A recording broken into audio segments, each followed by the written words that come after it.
Hey, we're Saints. Father Chris here. Welcome to our Crucifixional live stream. Glad to have you beautiful people with us. Yesterday we talked about not arguing with donkeys, and it was a fun day.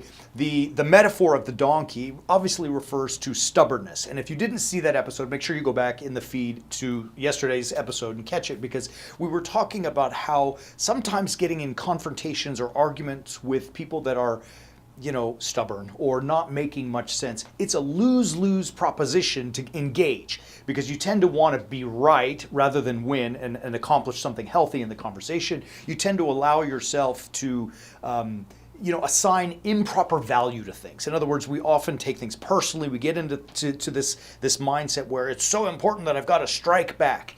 And all of that kind of stuff, it's like I say, it's a lose-lose situation. We even explored Proverbs chapter 29, and it's talking about the one who argues with a fool. I'm going to read it to you. If a wise man has an argument with a fool, the fool only rages and laughs, i.e. he got that thorn in there and he's enjoying pushing your buttons. And the kicker is there is no quiet, right? Quiet that we're talking about.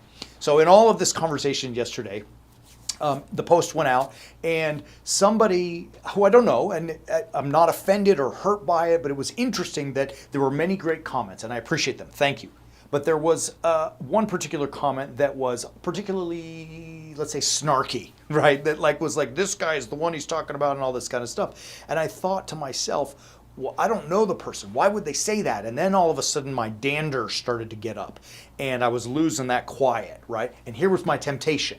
I wanted to respond, and perhaps I'm doing that now, and I don't mean for this to be a reply, but that temptation to reply, to respond, to get back at that person who I don't know, was taking away that certain sense of peace in my own heart, my own mind, and it was robbing me of the quiet that the book of Proverbs was talking about. And so as I thought about all of this kind of stuff, though I don't want today to be some type of reply, I wanted it to be a lesson for all of us to realize that donkeys are not only stubborn, but they're persistent, and they want to continually strive and push all of our buttons. It's kind of an unfortunate situation where perhaps all of the things, in the world that we encounter, especially on our socials, they're just button pushers. They are the donkeys, the persistent donkeys that are always pushing to take us off of our game and to get us into a place where we're responding, right? And we can't do that. I've discovered in my own life that without exception, that every time I do that, every time I get back into that and tit for tat, I end up being more miserable. And that quiet, that peace that I'm looking for it's even farther away, more robbed. Can I say that? I'm more robbed of the quiet that I'm chasing. And so how do I get through that kind of stuff? And look, through all the years and all the gray hairs that I've earned, it finally dawned on me. I came to the conclusion that even in the face of those great temptations to respond, if I do, I lose. And so how do I not allow that to stir me up so much that I respond and lose? And I think the first thing is that we have to remember, we talked about it yesterday, what you have to do is start by, in your mind, you have to tell yourself, I don't want to be right, I want to win. Let me tell you what I mean. Right, I have to prove to them why I'm right and they're wrong. Instead, win, okay? And it's not that we win the argument, it's that we win the whole context, because we, in some cases, choose not to argue.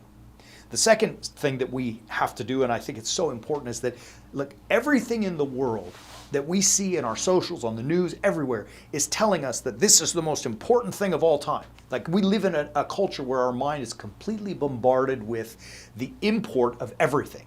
And as you look at it, most things really aren't that important, right? Things like 9/11, that was pretty important. Things like what's happening in Gaza, it's pretty important.